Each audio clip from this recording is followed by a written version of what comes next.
Excuse me, I believe you're still muted.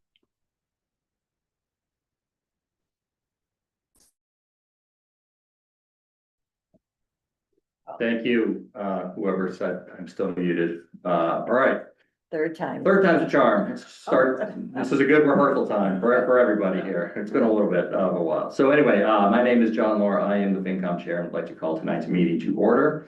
Today is Wednesday, November 5th, 2025 at 7 p.m., just a couple minutes after.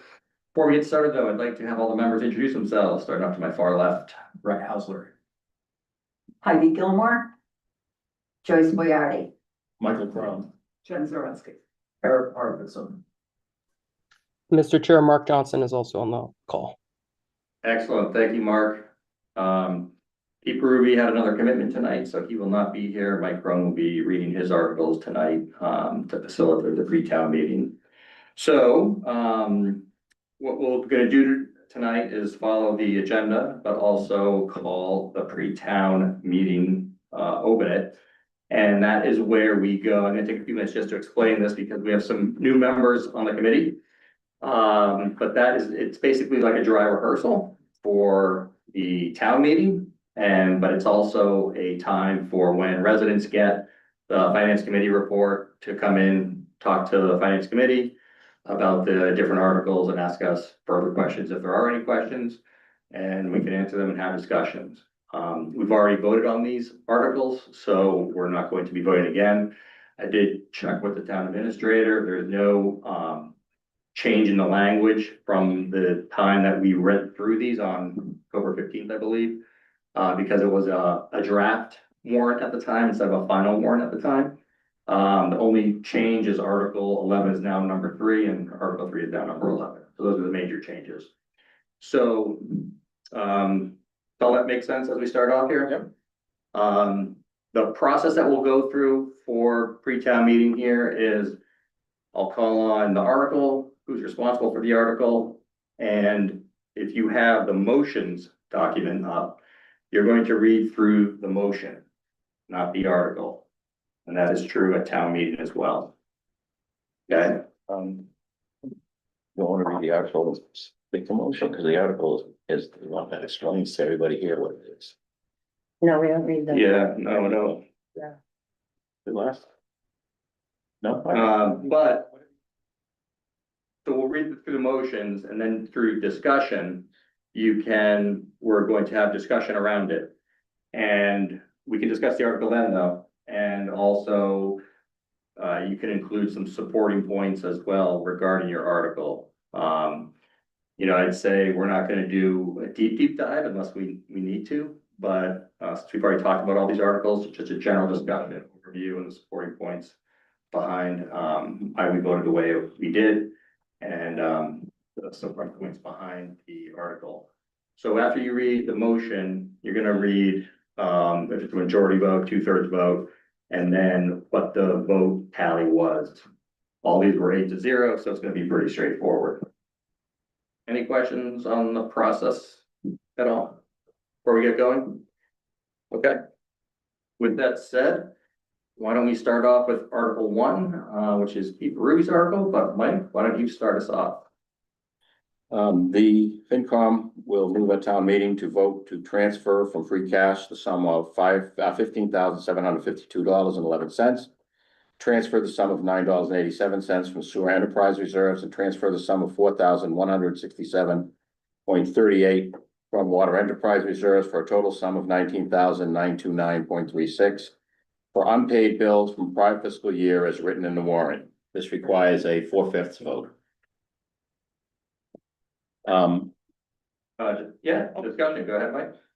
This is typical of a warrant article presented both at spring and fall town meetings. It votes to approve invoices from the prior fiscal years that were unable to be paid at that time. The total bills at this time are $19,929.36. Any further discussion? No further discussion. Let's move on to Article number 2. Sorry, I'm a little discombobulated here. Mr. Chair, Go ahead, Mark. if you'd like me to read through.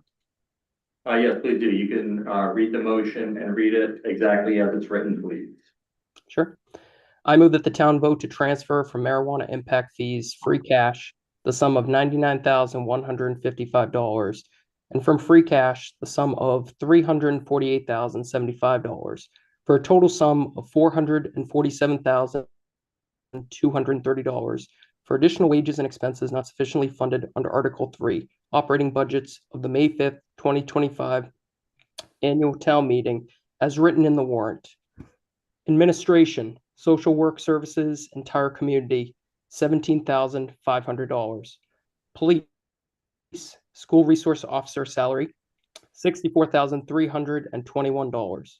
School adjustment counselor, 1 FTE, $17,334. Tri-County debt assessment, $348,075.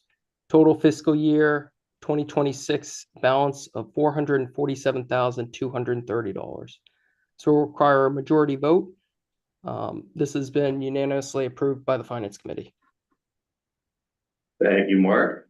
Open it up for discussion. Mr. Chair, Go ahead. this article authorizes the transfer of funds in the amount of $99,155 for marijuana impact fees and $348,075 from free cash to pay for the wages and expenses that were planned to be supported by such funds. Perfect, thank you. Any further discussion? This is, we talked about this at our last meeting, how the marijuana impact fees are slowly fading, and I believe this is the last payment. Last payment, is that right, Jody? It's the last payment of funds received. We have one more round of spending. The last payment of funds received, one more round of spending. Thank you. Any further thoughts or questions? No, okay, Article 3, which actually, let's see here, It's mine. yeah. Mr. Chair, That is mine. Yeah, Article, well, no, Article 3, the leaf blowing. yeah, that changed. Article 3 and 11 changed. No, I'm now 11. Yeah. Yeah, the leaf, I'm sorry, I'm sorry. Yep, No worries. all good, My fault. yep. Go ahead, Heidi. Okay. Yep. So I will move that the town vote to You amend. need to speak into a microphone. Right, thank you. I will move that the town vote to amend Article 8 of the general bylaws by adding a new section 51 in the commercial gas-powered leaf blower noise as written in the warrant. This was submitted by the select board. We need a majority vote. The Finance Committee recommends approval of this article, and the Finance Committee passed this by a vote of 8-0. Great, any discussion? Go ahead. Mr. Chair, Yeah, go ahead. this article would place limitations on the days of the week and hours within which gas-powered leaf blowing equipment can be used. This is consistent with bylaw changes many other Commonwealth towns have enacted to ensure less noise pollution for residents, as well as less air pollution from emissions of gas-powered equipment. Fantastic. Any other further thoughts or questions? No, all good. Thank you, Heidi. Moving on to Article number 4. That's actually, ask a question about process. Yeah, go ahead. Just want to make sure, my understanding is that the Finance Committee recommends approval of X based on all of our approvals comes during the discussion rather than during the presentation of the motion. I think we can simply say, Finance Committee recommends, At what point? During presentation of the motion? No, at the- no, at the end. Yeah. So you read your motion, Yeah.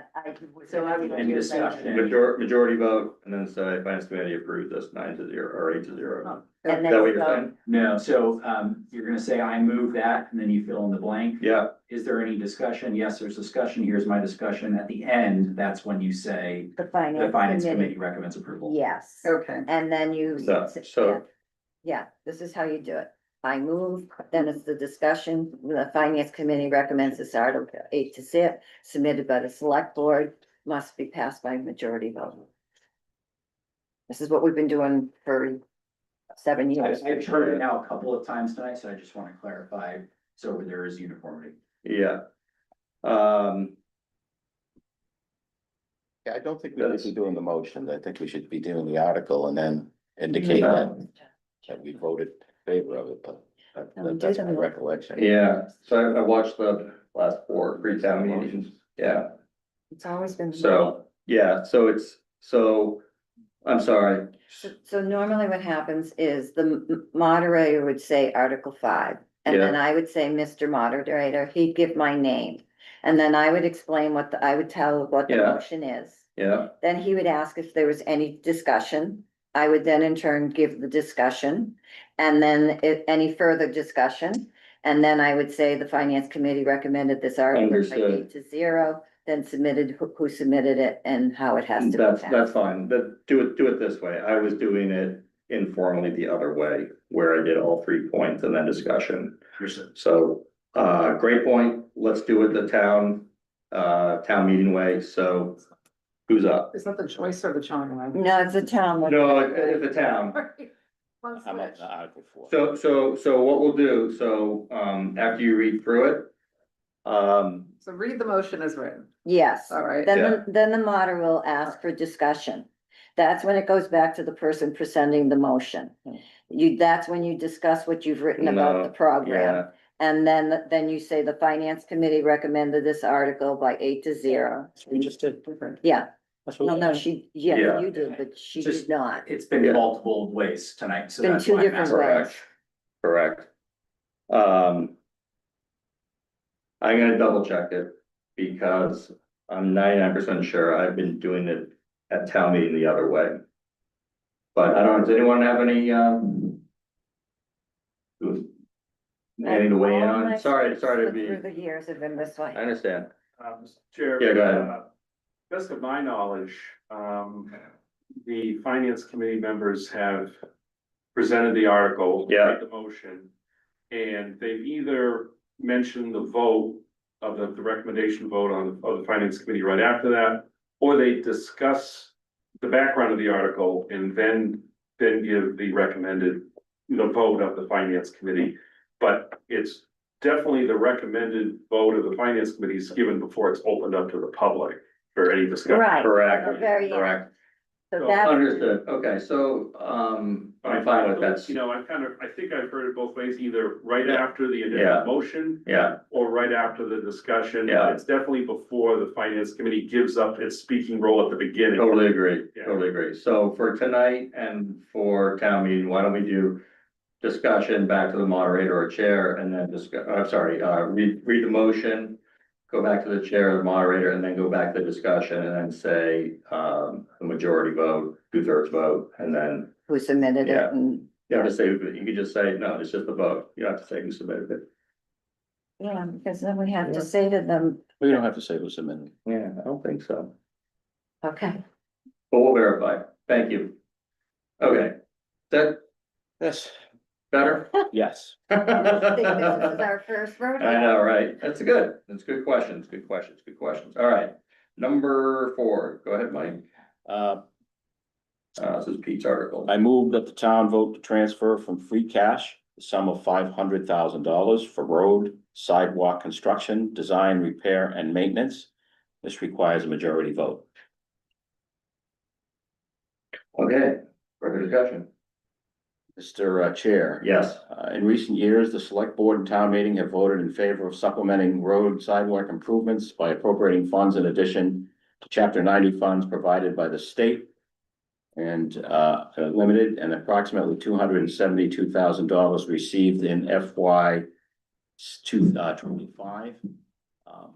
There will be anticipated paving in terms of work done on Exchange Street, Village Street, Pleasant Street, and other streets as deemed appropriate by the Department of Public Works. The FinCom voted unanimously in favor of recommending this warrant article. Thank you. Any further discussion? No. Okay, Article 5, Joyce. Okay. I move that the town vote to transfer from free cash the sum of $100,000 for tree pruning and removal. This requires a majority vote. Okay, discussion? The DPW has appropriated $25,000 a year from the general fund to remove dead branches and or trees on town property that poses a hazard to the community. This is a service that must be contracted work at a prevailing wage under the state contract. With the overwhelming need for branch tree removal, an additional 100,000 K is being asked for to provide safety to the community. If approved, this article, if approved, this article would allow the town to move forward with the removal of trees and branches of the town, branches the town's tree warden deems unsafe. The Finance Committee recommends this article 8-0. This was submitted by the Select Board. Any further discussion? No, okay. Article 6, that's me. Article 6, I move that the town of Millis appropriate the amount of $125 million, which includes the $1,300,000 that was already appropriated for feasibility study and schematic design for the purpose of paying cost to design, construct, and furnish the addition and renovation of the Millis Middle High School located at 245 Plain Street. Scope of project includes the construction of a new academic wing and renovation of the existing academic spaces and common spaces, inclusive of all buildings and mechanical systems, along with associated site work, improvements, and including the payments of all costs incidental or related thereto the project, which school facility shall have an anticipated useful life as an educational facility for the instruction of school children for at least 50 years, and for which the town of Millis may be eligible for a grant from the Massachusetts School Building Authority, MSBA. Said amount to be expended under the direction of the Millis School Building Committee. To meet the appropriation, the treasurer and the approval of the select board is authorized to borrow said amount under MGL Chapter 44 or pursuant to any other enabling authority, and to use construction manager at risk delivery method. The town of Millis acknowledges that the MSBA's grant program is a non-entitlement, discretionary program based on need as determined by the MSBA. And any project costs the town of Millis incurred in excess of any grant approved by and received from the MSBA shall be the sole responsibility to the town of Millis. Provided further that any grant that the town of Millis may receive from the MSBA for the project shall not exceed the lesser of 59.08% or eligible approved project cost as determined by the MSBA, or 2, the total maximum grant amount determined by the MSBA, provided that any appropriation hereunder shall be subject to and contingent upon the affirmative vote of the town to exempt the amounts required for the payment of interest and principal on said borrowing from the limitations on tax imposed by MGL 59, Section 21C, Proposition 2.5, and that the amount of borrowing authorized pursuant to the vote shall be reduced by any grant amount set forth in the project funding agreement that may be executed between the town of Millis and the MSBA. This requires a 2/3 vote. Discussion. Start off. So, hopefully everybody has a chance to read the Finance Committee report and the letter that was written for that. Just to make an update here, going from the MSBA letter that were approved for the $66,515,343. However, it does go up to the max, which is $68,256,981, which is 54.61%. I just wanted to provide some exact details around that because some of the numbers are rounded both in the FinCom letter, but just also circling around in conversation. This is a needed renovation addition based on where we are as a town, based on our facilities and the school. It's been since 1960 since that school was built, late 90s since there was an addition. This has started over 2 years ago regarding applying for a feasibility study, and if MSBA would allow Millis to apply and also be selected in the process. That has gone through. We are at that stage now. This letter approves it. This letter was, MSBA sent the letter on October 29th. So we're dealing with the real numbers now. I think couple things here. One is that, do we need a new school? The short answer is yes.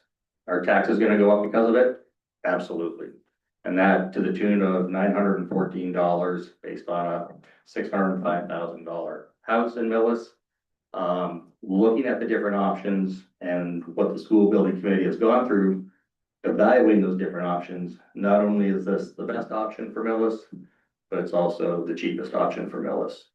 So if this option is not selected or does not pass, then do nothing approach would occur, and the repairs would have to be updated over time, over a 10-year period or so. And it would be about $20 million more than the current price of the option that was selected for this right now. That's a summary of where we are. Anybody have any questions? Mr. Chair, Go ahead. I would like to make two additional points. One is, that the cost of this project will never be cheaper and the participation by the state will never be higher. If we lose this time, then, and we have to rebuild it in the future, it'll cost more and probably never get this type of contribution. Second of all, everyone should understand that when the MSBA, excuse me, authorizes, that we will, or I should say commits to this dollar figure that they're gonna contribute, that cannot be withdrawn, that cannot be changed by the state government, by the governor, by any federal authority. It's committed and it will go to us once it's committed by the MSBA. So just so people understand that it's not going to be subject to the whims of the state legislature or the governor or anyone else in the Commonwealth. Go ahead, Joyce. The other thing is, I was fortunate enough to have gone to the Council on Aging today, where there was an excellent presentation by the What board? the select board, as well as the committee, the Vertex, and and the planning board, chair of the planning board, his name has escaped me. It was done extremely well, and a few of the things that really impressed me was the fact that the amount that they've committed to, there's a ceiling. It will not exceed, they have guaranteed that it will not exceed the full amount that it is presented. I don't want to speak it wrong of that total amount. Is it 127 million? 125, which 100. includes the feasibility study from Right. 2 years ago. And it also, it will not go over that amount, and they have put a contingent amount, so to protect us. So that if there's anything that comes up, they've buffered it, so it actually could come in lower. The other thing is, if you're interested in finding out how much it would cost you, which I found very interesting because I immediately looked up my assessed value of my home and did the quick calculation, and then I knew what it was gonna cost me. It's $1.51 per $1,000 assessed value, not what you can sell it for, but the assessed value. So if your home is assessed at, say, 500,000, multiply it by that 1.51, and you're gonna get what your tax will be for that year. It's a 28-year commitment, and then it goes away. It's not like regular overrides where it continues and continues and continues. So there is an endpoint. And the fact that we're putting, if this does not go through, putting Band-Aids on a school that doesn't meet certain criteria is foolish. Especially when it's gonna cost us more, and we would end up with still an old school that was built, I believe, was it 1960. 60? Yeah. 1960. They've truly thought out the process of this, the cost. They've done everything. We actually are getting more than a lot of the other towns around us in percentage from the state, and that's because the building committee was so due diligent in getting the costs down and the amount that the state was going to fund. So if you think anybody hasn't done their job, they have done a wonderful job getting this done. And I am on a fixed income, but I would be foolish not to vote for this because I don't want to pay more money down the road and put Band-Aids on the building. Thank you for those comments, Joyce. You're welcome. Very good. Couple of add-ons. If no one else needs to, if anyone needs to speak up. Just a reminder that this is at town meetings, the appropriation of funds to go towards the school. And then on December 8th is the actual ballot of voting to increase the taxes to pay for this. On another smaller note, just as I'm consolidating my thoughts before town meeting is, when you look at the chapter 60 funds, those have gone up less than 1% each year going forward. And to get this type of a gift, in a sense, a grant from the state of $68 million, up to $68 million, it's a good deal. And I think we should realize that there are economic constraints, there's no question. Taxes impact everybody, both young, old, and everybody in between, and of all different demographics. But this is good for the town, and it's great for the kids, and it's great for investment for the future of this town. And Go ahead. I would like to say one more thing. There is a program for senior citizens in this town that meet certain criteria, circuit breaker criteria, that will, if they apply, I don't know all the parameters, you can find out. I know that, it's a certain amount of money, that you make, you can't, it's a $1.25 million. If your home exceeds that, you've had to live here for 10 years, you have to be 65 years or older. If you meet certain circuit breaker criteria, you can apply for the tax exemption from the building. It isn't all your taxes, but it's a tax exemption and it's available for senior citizens. So if you're concerned about it, you can talk to the Treasury Department, you can find out more information.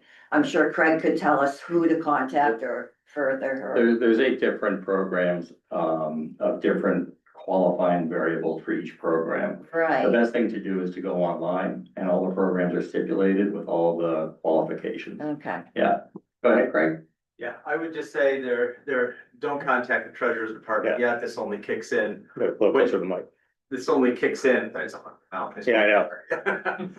This only kicks in after there's a tax increase, but it has been passed by the town. It is sitting in front of the legislature. I think the only thing everybody in the state agrees on is the legislature moves slowly. But they do move, it's before them, and we expect it to be approved anytime now. But Thank there's you. nothing to abate at this point because there is no tax to abate, so. Right. All be hypothetical. The other piece I want to point out, is it goes to what Mike had said, about this being the best time. The reimbursement from the state is graduated. A wealthy community, my son was working at school in Brookline that's in this program, the most they can get from the state is 30%. The state won't give them more than 30, maybe 35, but it was 30 or 35% is the most they'll get. Lynn gets 80%. Millis is at 59 point something as our maximum. And we're getting, some of my notes, 54.6. So we're right at the top. Most towns are 15% below their top, by the way. In 5 or 6 years, if this doesn't pass and we go back to the state, our socioeconomic status is improving in this town. We're moving up. The house values are increasing, the average residence income is increasing. That 59% maximum that we have today could easily become 50, 48. It could drop over the next 7 or 8 years, and that's going to just reduce how much we get.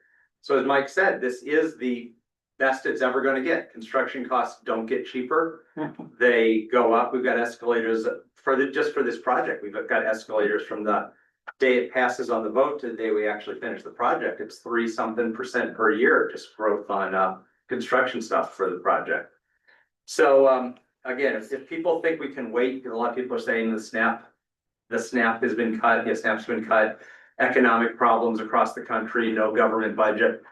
If when this tax kicks in 3 years, we haven't funded SNAP and the government doesn't have a budget, there's far deeper problems than we're talking about now. I'm confident that those won't be the same issues. I'm sure there'll be issues because there's never a good time to raise taxes.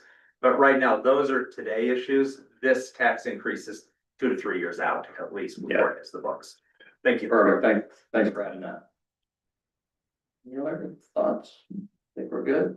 All right, moving on to Article 7. Go ahead, Eric. I move that the town vote to transfer from Oh, yeah. free cash. I'm sorry, I'm gonna interrupt. Do you folks have any questions? You got everything you needed? Okay, if you have any questions, let us know though. Actually, I do have one question. Yeah, please come up to the microphone if you don't mind. Was it explained well enough for I just you? had a question that what Craig just said. Yeah, go ahead. And just identify your Mark name. Robbins, Walnut Street. Yeah, Craig, did you say that the taxes wouldn't go up right away in about 2 years. for this? And the construction has to start, and then the tax will be implemented. Okay, so this is 2 years out. Yeah, exactly right. There may be incremental, but Correct. small incremental, but the big bonding is Yeah. when the project is done. Okay. You Yeah. can bond it. Glad I asked. Great question. Thank you. Glad you stayed. Have a good night. Eric, I apologize. Please start from the top again. It's nice to have an audience to Yeah. interact with. I know. Interrupt anytime. I move that the town vote to transfer from free cash the sum of $140,404. And transfer from sewer enterprise reserves the sum of $22,592.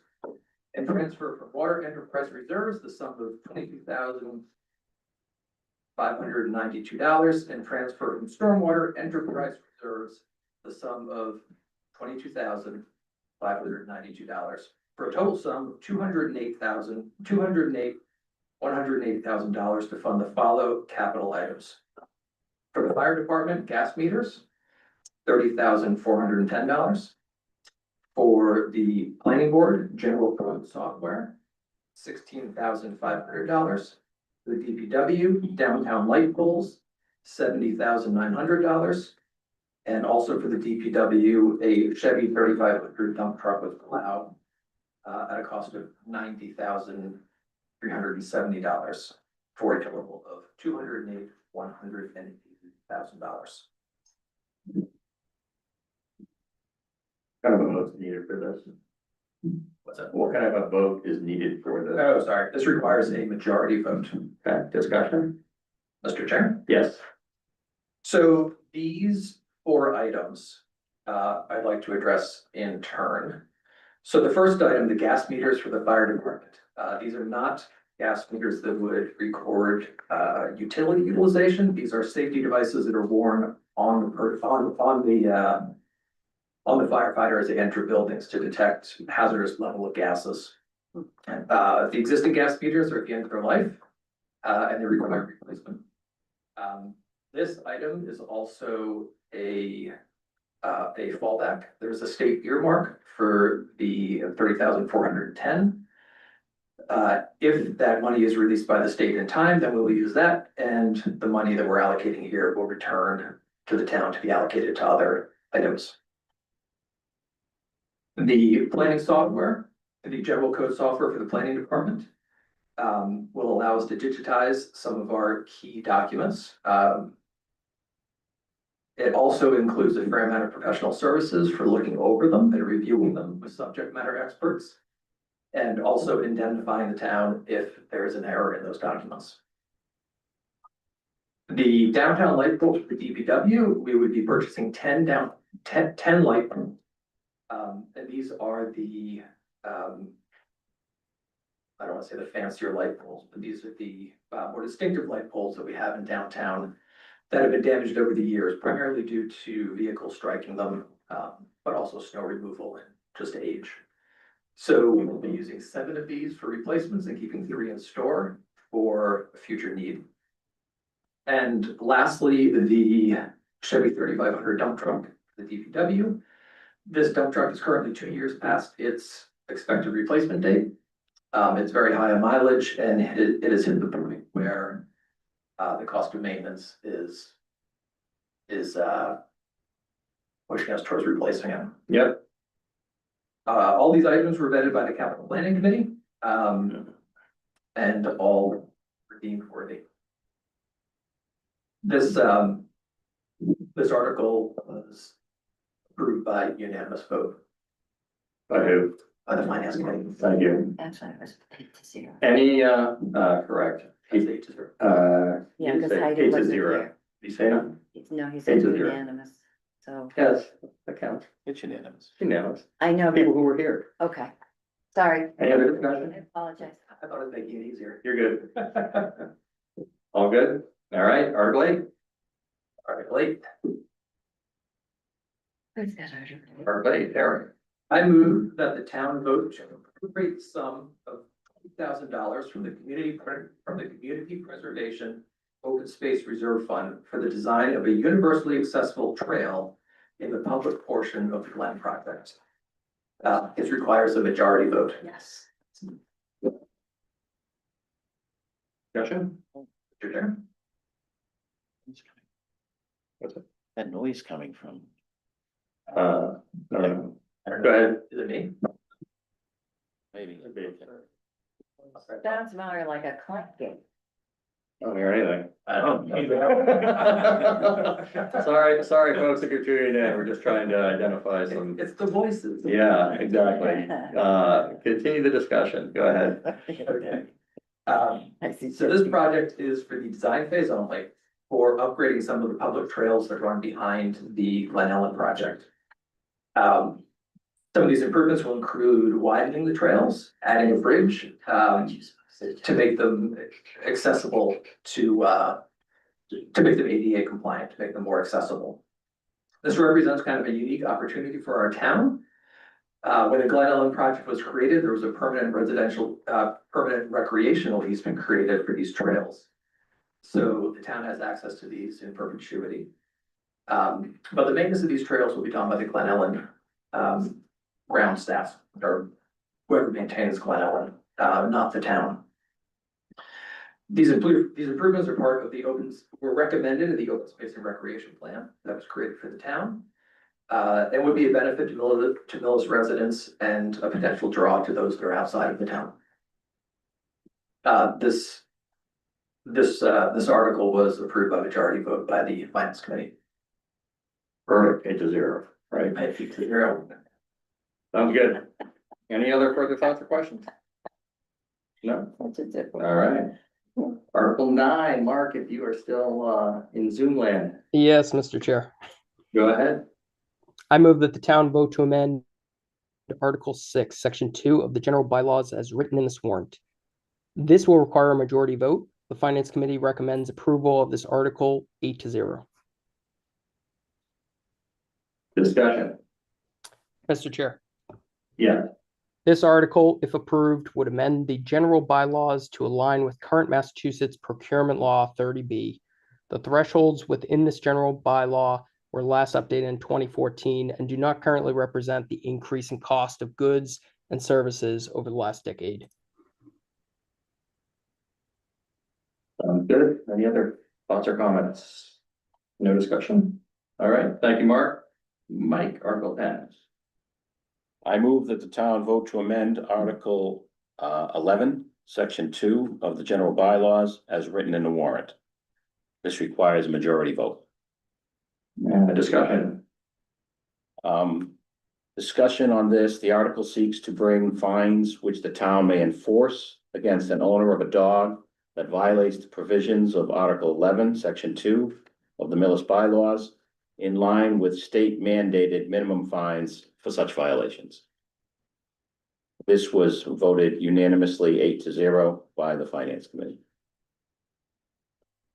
Perfect. You had Eric come in as well. Questions? Further No, discussion? I was just gonna say, this doesn't represent anti-dog legislation. We're just bringing our numbers in line with the state. Right, the violations do not change, the dollar figure associated with the violation is the only thing that changed. Is that clear? Okay, no more further discussion. Article 11, Joyce. Thank you, sir.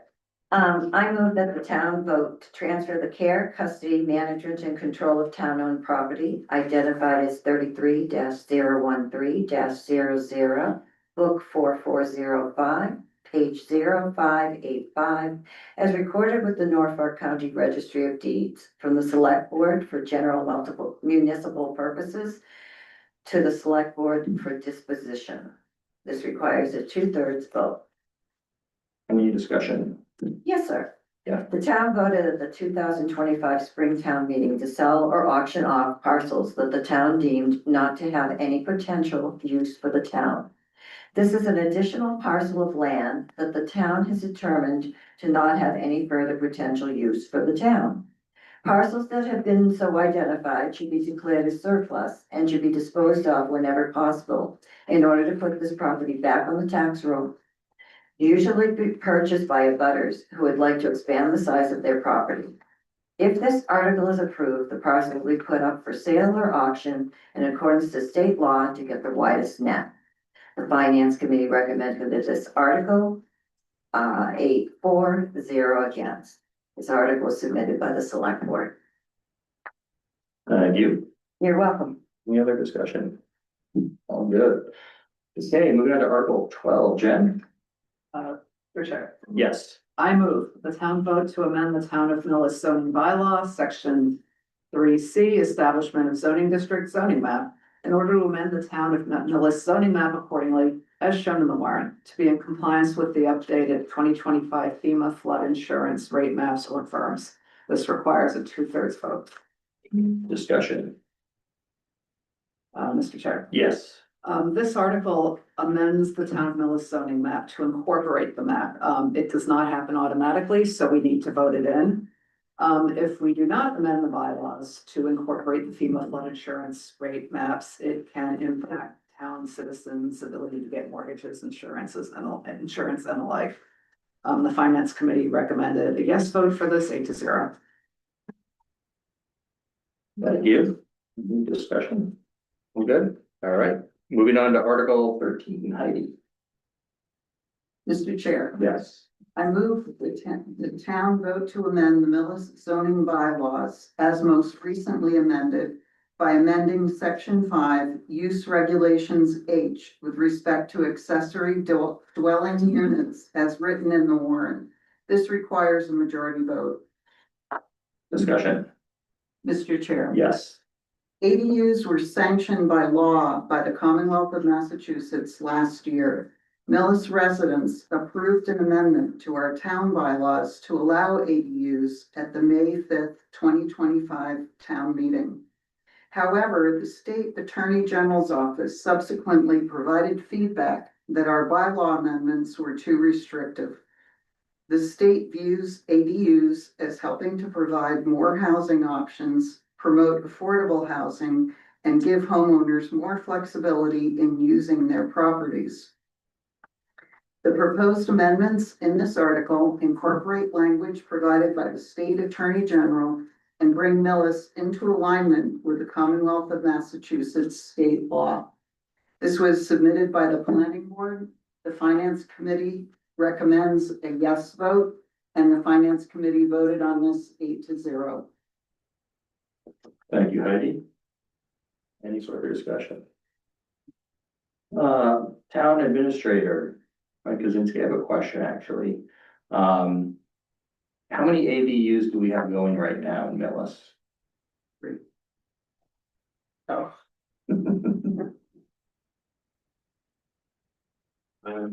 Chair, I'd have to check with the building commissioner. to Yeah. be Perfectly sure to give you an exact number, but I think there are maybe 3 or 4. Yeah, But that can change per the day. Okay. So, but I wouldn't be surprised if that number grew drastically over the next 6 months to a year. It is heating up across the Commonwealth. yeah, and I'm not trying to stray off point here, but have the logistics been mapped out in terms of like sewer, water, electrical, mail, all the logistics of going to adding an ADU to a property? Yeah, they will have to be worked out as part of each ADU that goes into place. Yeah. And there will be certain changes needed for that, so there'll be those requirements. If an ADU is built next to a current house that's connected to the town's system, there are processes for that, and if an ADU is connected to a home on a private septic system, that septic system has to be rated for those additional bedrooms. Yeah. So they may need to do changes to that septic system, so there are pieces to that. But yeah, we have been working with the building commissioner and looking at what's needed for the, and as well as the BPW director insofar as utilities and what's needed there. Perfect. Yeah, Thank you. and if I could also, Go ahead, Mike. the building, in the statute, it says that the new construction has to meet current building code for that Yes. community. So all of those things would be taken into consideration, I believe, within the building code itself. Right, all safety and health issues have to be met, that has to change, it really just is a matter of setbacks and certain restrictions that were in place have been loosened in order to enable ADUs to go into place easier, more easier fashion. Thank you for the additional information. Any other comments, questions, discussion? No? Okay. Moving on to Article 14, Jen. I move the town vote to transfer from free cash the sum of $59,000 to fund a state required total asset valuation recertification for the town of Bellis. This requires a majority vote. Discussion? Mr. Chair. Yes. Oh, there's my notes. I will be better organized than this. Yeah, you're good. Kept getting worse than when I lost mine. I don't remember that. We're in line. So what happens? It's on YouTube, you can, there's like a million hits on it right now. All right, good. All right, hang on. Sorry, Jen, go ahead. So this article appropriates funding basically for every 5-year required audit for the state to check that the town assessor is performing our assessments appropriately. It does not necessarily mean your valuation will go up. It does not mean it will go down. It just is a check on whether they're doing it properly. I think we had a question as to why it was only $59,000. That's because this person is not going from door to door checking out all the properties. They are actually checking out the town assessor and their operations. That's not true. No, that's what I was told. No.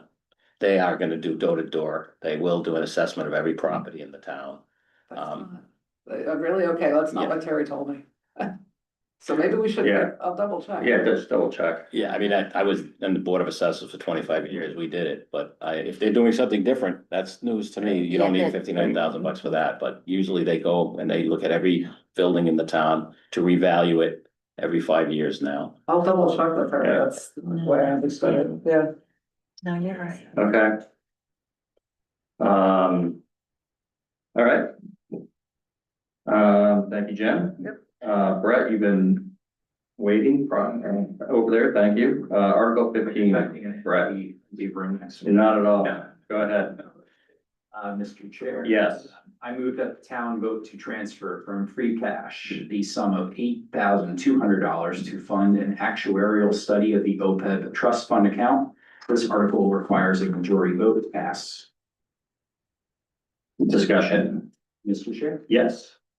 OPEB stands for other post-employment benefits, which primarily covers healthcare for retired employees. State law requires this study every 2 years to calculate how much the town will owe for retiree benefits in the future. This helps the town plan responsibly and budget appropriately for these long-term obligations. The study also informs the town's auditors what our total OPEB liability is so that the liability can be accurately reflected on our balance sheet. The Finance Committee recommends approval of this article 8-0. Thank you. Discussion. Pretty straightforward. All right, last article, Article 16. Go ahead, Brett. I move that the town vote to transfer from free cash the sum of $100,000 to the OPEB trust fund account. This article requires a majority vote to pass. Discussion. Mr. Chair. Yes. OPEB stands for other post-employment benefits, primarily healthcare coverage of retired town employees. This, I can choose to strike that. This proposed transfer is the town's annual contribution to the OPEB trust fund, helping contribute to our long-term obligation for retiree health benefits. Consistent annual funding, especially when we increase contributions like we're doing this year, demonstrates sound financial management and improves our bond rating for when the town needs to borrow. The Finance Committee recommends approval of this article 8-0. Thank you, Brett. Any further discussion on Article 16? If we are good, I am going to conclude and close our pre-town meeting. I appreciate everyone's effort on all that. And following the agenda, we will go into the presentation from the Association of Town Finance Committee Annual Meeting Overview. So this was when actually all four of you went, right? Yeah. Yeah. Who do I turn it over to? So I'm gonna be running our slide deck. Okay, speak into the mic. Thanks, Jody.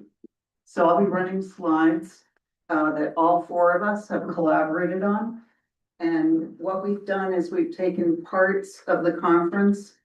So each one of us will present a certain session from that day. And Eric will start us off, then it'll go to Mark, then Brett, and then I'll wrap up. Great. So Eric, over to you, and just tell me when you want to advance the slides. Sure, sure. So it was a pretty good way to spend a Saturday. Yeah, I'm not being facetious. There was actually some good information. Some was dry, but overall it was worth it. The day started with 2 open sessions where everyone in the room was listening to the same thing, and I'll talk about those in just a minute. And then it broke off into 2 workshop sessions. We attended all but one of them. The first workshop session, it was budgeting 101, so that was like great for new finance committee members, so we all went to that. And then in the second workshop, Mark went to the one on a tale of 2 or 3 overrides, and then the rest of us went to the revenue and expenditure forecasting. So I'll talk a little bit about the first 2 open sessions that we had. So this first one, this was a report that was put together by the MMA. They were looking at Prop 2.5 and trying to look at how appropriate it was. You know, was it working? What's its efficacy? And this report is being broken up into 2 parts. So the part they presented when we were there was their findings. We were very excited about the next part, which is their recommendations. But the point that they made, which I thought was interesting, was they talked a lot about the financial pressure that towns are under. With, you know, disappearing federal aid, Massachusetts is actually pretty stingy when it comes to state aid. You know, we are 38th in the amount of state aid that we provide, well below the average. And we have very few options for raising additional money. You know, local sales tax, income tax, stuff like that are prohibited. Other things are very limited, the meal taxes, stuff like that. So there really aren't a lot of opportunities to raise taxes beyond that 2.5% per year. And of course, things tend to get more expensive than 2.5% per year. Operational overrides are not really a long-term strategy. They don't scale very well. And one of the things that I found was surprising was how many towns haven't even tried to do it. I think less than half of Massachusetts towns have passed overrides. And in this financial pressure, it's actually the rural and the city municipalities that get hit the hardest, which I thought was interesting. And Millis were kind of in the middle, but we're certainly not insulated from it. And then the last part of their findings was that UGGA, unrestricted general government aid, is something that we all need, but it's fallen by 25% since 2002. And those are basically state funds that flow into the town for general use. Next slide, please. So the questions that we were left when we left there, first off was, what are the recommendations that this report makes? We should know in December. That's when they're planning to release the second half of this. And then what are these recommendations can we pursue at the town level? Or will all these be recommendations at the state level? I'm hoping there's something we can do from the town, but my suspicion is it's going to be contact your representative. Probably. Okay, and then the next session was very interesting as well. So it was presented by Quentin Palfrey from the Federal Funds and Infrastructure Office, which is an office that I did not know existed. It's the FFIO. It was established in 2023 by executive order, and it's a Massachusetts office, and they really help the town. The mission is to help towns get federal funding. So they track the opportunities. They also are tracking the loss of opportunities as the federal government is pulling back on providing funding. They support towns in their application for federal funds.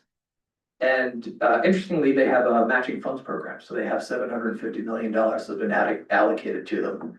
So they can actually match federal contributions to increase the amount of funding that we get.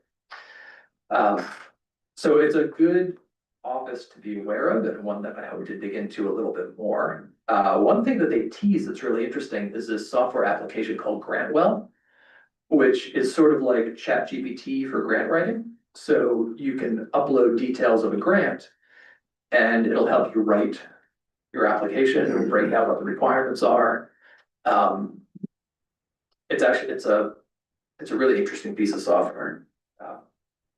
I'm nerdy, so I actually looked at the source code for it. Do we use that at all? Not yet.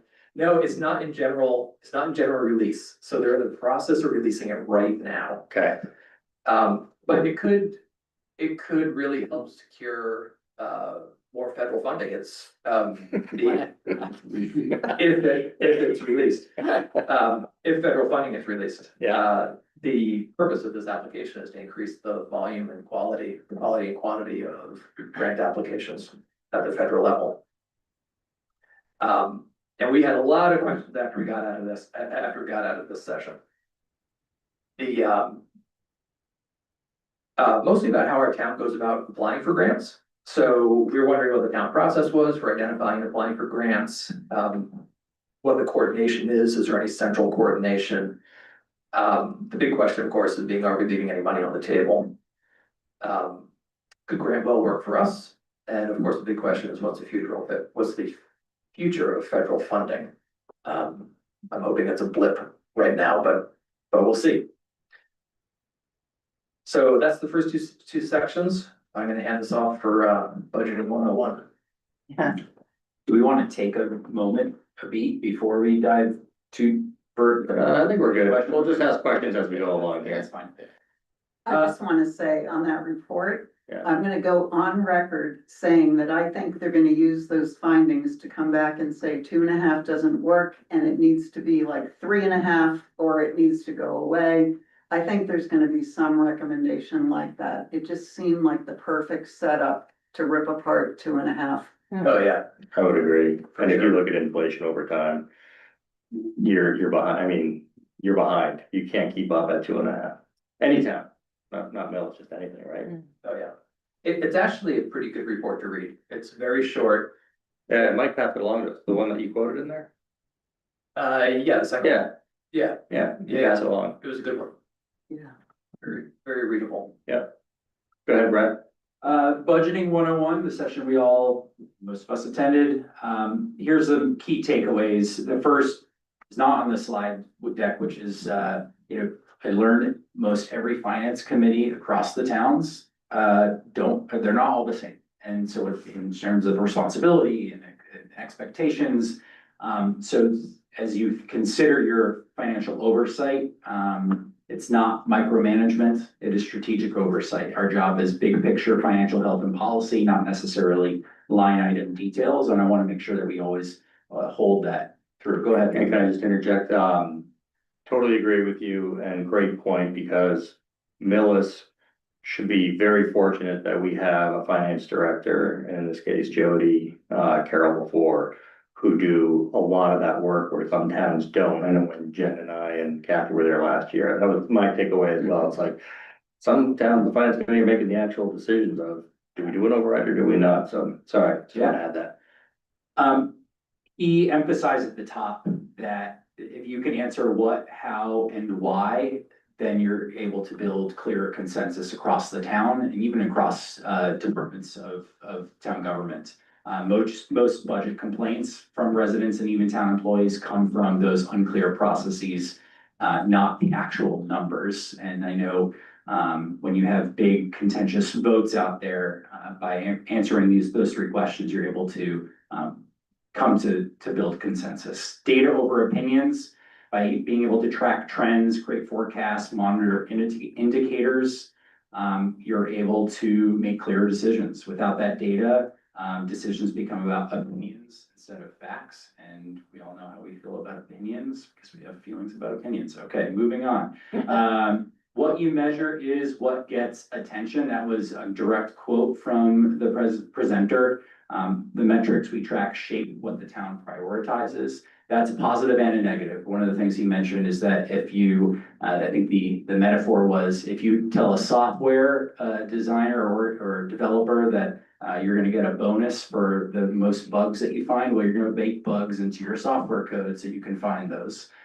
So there's positives and negatives to what you measure getting the attention it deserves. And then that leads into the last point, which is the GFOA, the Government Finance Officers Association Award. This is available to any town, and it's less so an award and more so recognition or accreditation for disciplined financial management. There are 25 areas of criteria, and in order to receive the award, it requires proficiency in 15 of those. So what that led me to, and I'm not going to read through this whole slide deck, this whole slide that is, but rather than walking through those GFOA award criteria, it presented some key questions and suggested paths forward to learn from the budgeting 101 session about, do we have a strategic plan? I understand that we do. Do we have formal written policies on debt reserves, capital investment and fees? All of those types of information will lead into us improving how we answer the what, how, and why. And so I put down a few suggestions for our path forward to build transparency around long-term planning tied to measurable goals, standardized department budget submissions, so on. You all can look through that in another time. But the bottom line from Budgeting 101 is that transparent and clear budgeting processes builds trust. When everyone understands the why, how, and what, that's supposed to be what, we move from confusion and criticism to informed dialogue.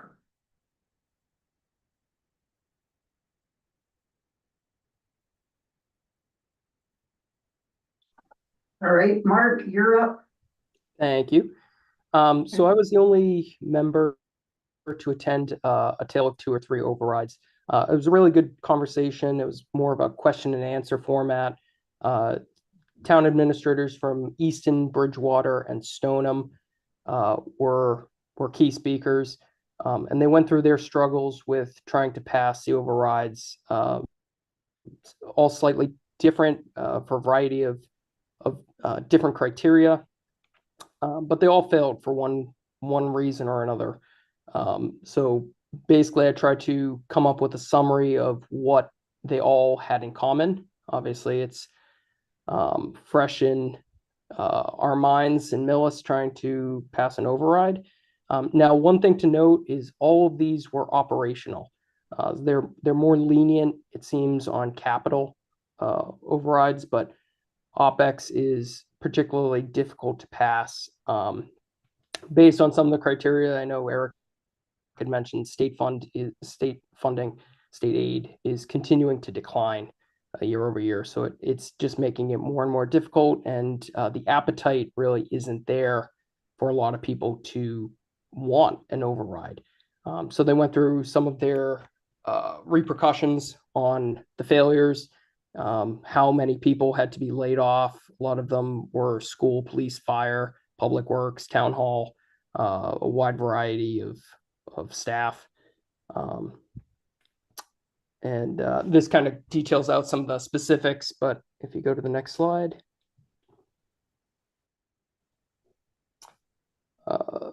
Some of the main takeaways that I had that they had recommended, they would have done things better, or ways to improve if you want to pass an override. And some of those were pretty much universal between all the town administrators. So I'd like to convey that. They recommended planning ahead. Basically, if an override is coming down the pipe, the earlier the better, right? To get that information out to the public, to make sure that it marinates well with the public and they're well informed, basically giving them time to go through that.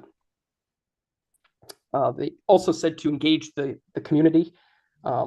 Some people said that they took basically the most vocal people against the override in the community, and they made committees And they came together and they said, well, here's the committee, come up with a solution for the best way that effectively, if you're going to agree that the override is acceptable, then by default, it should pass. Now, the interesting thing there, and someone had mentioned that, well, that was the recommendation, but all of these failed. So whether that's a direct link or whether that was just a byproduct is difficult to know for sure. They also touched on preference and timing. Obviously, low inflationary periods make it more beneficial or more easily to pass overrides when things are more prosperous, when town debt is paid off more so than prior years, and there's more of an opening for increasing the debt load. They had mentioned that. Another thing that I thought was interesting was universally in almost all the towns that had spoke mentioned Facebook having misinformation that gets spread around. What they had basically said was that residents don't really have the time available to see long proposals that some of the committees might. So they basically go to Facebook and they see a couple comments and they run with it. So that can be detrimental to a lot of these initiatives where some of the residents heard something, they come into the meeting and they're not fully informed on the actual understanding of what's going on.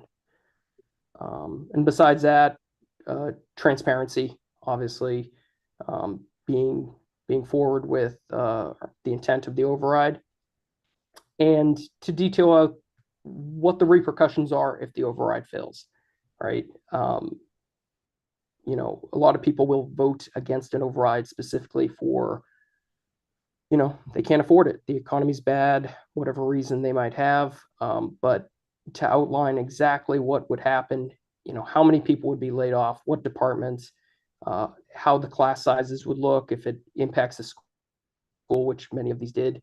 One, I believe it was, I want to say one of the communities said that their class sizes was up to 35 students. I forget exactly which one, but it's eye-opening to see some of this. Very much so. Anything else? Is there another slide? I think that touches on the most of it. If anyone has any questions.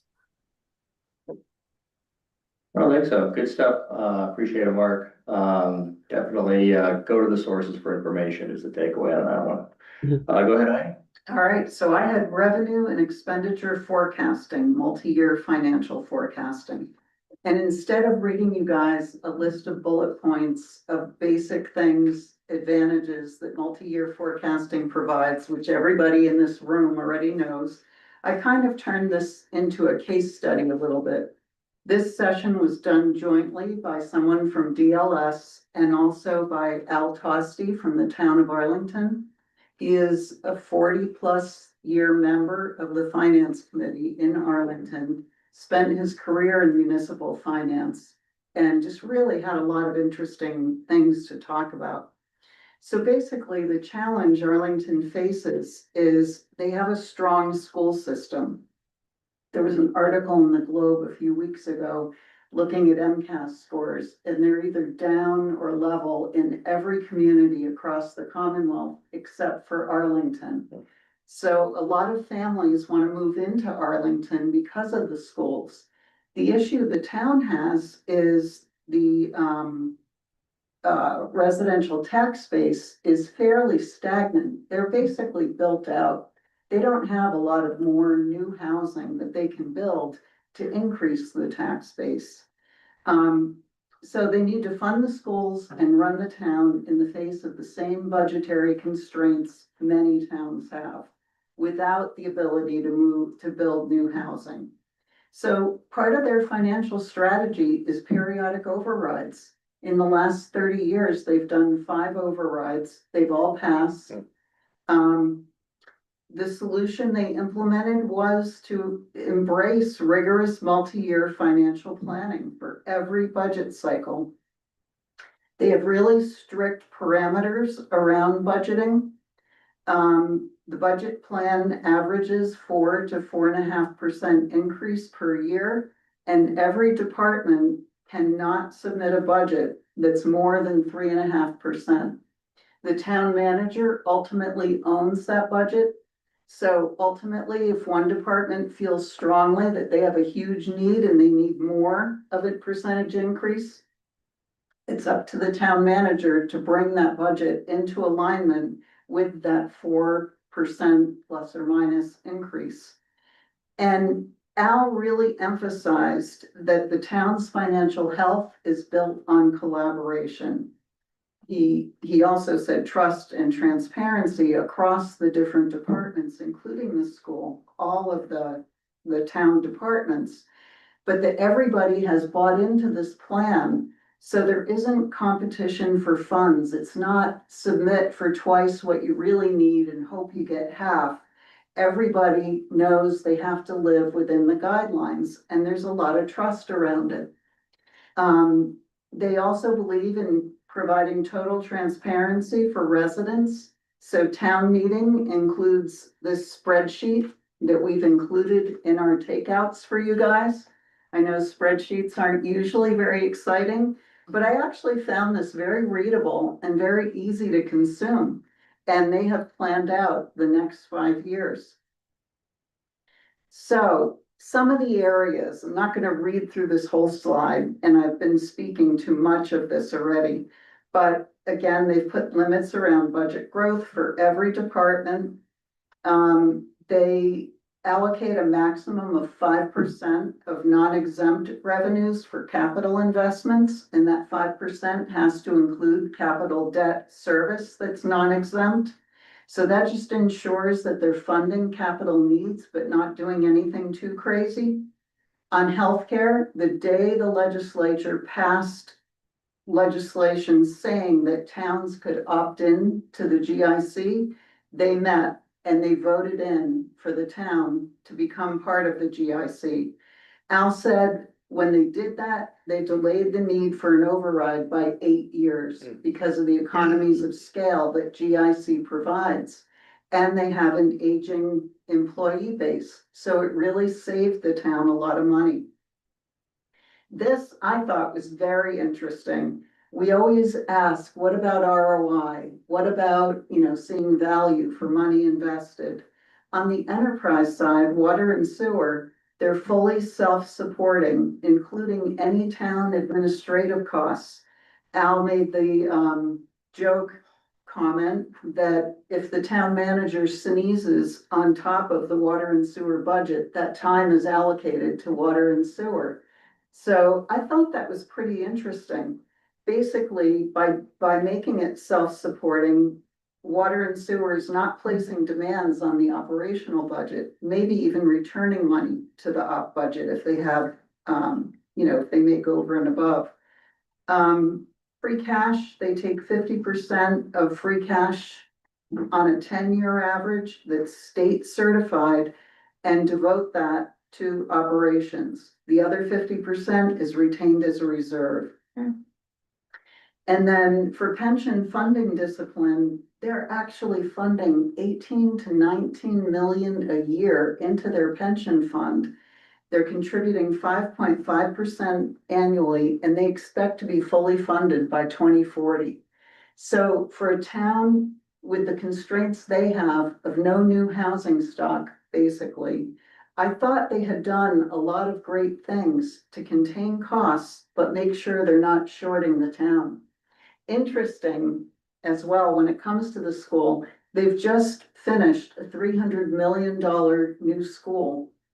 They that got voted in just before COVID, and the contractor that they contracted with bought all of the supplies he needed before COVID. So that $300 million project actually came in a little below budget. Another capital project they had was for DPW. That building has been a nightmare because it started after COVID. So they've had all the inflationary things, tariffs, whatever to deal with. So anyway, I just thought this was a very interesting look into what one town is doing. And then I have a bunch of questions too. Some of them are similar to the questions Brett's raised and Eric and Mark. What we've done is we've created a consolidated document with all the questions in it. And Mike has kindly agreed to look at that document in his copious spare time and provide some text answers back to us. And then if we still have clarifying questions, we'll come back with those questions.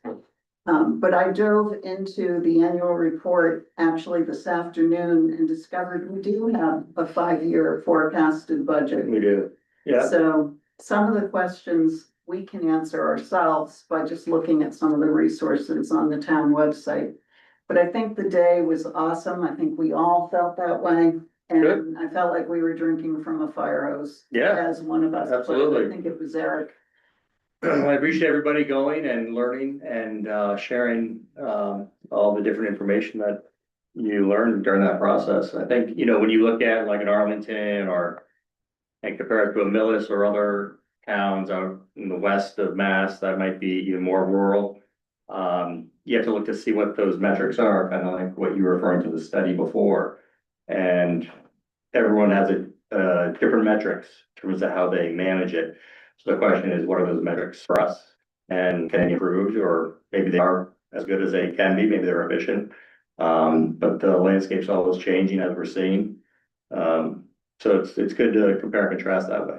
Yeah. Yeah. We also created a master folder with all of the slides, the presentation materials in it. Great. And this slide deck is in it too, and we'll share that out with the whole committee, so that in your spare time, when you're getting ready for bed at night, and good bedtime reading, you can look at that. That's what we tell clients, they can read a prospectus as they go to bed as well.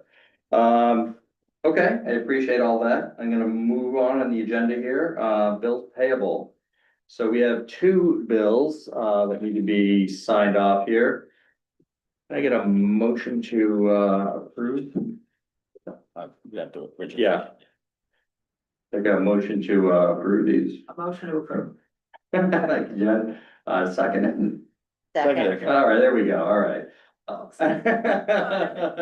think we were just so enamored by this presentation they gave. Exactly, so the first one is regarding printing and postage for the report, that was about $6,000. Falls in line, any discussion? All those in favor, please say aye. Aye.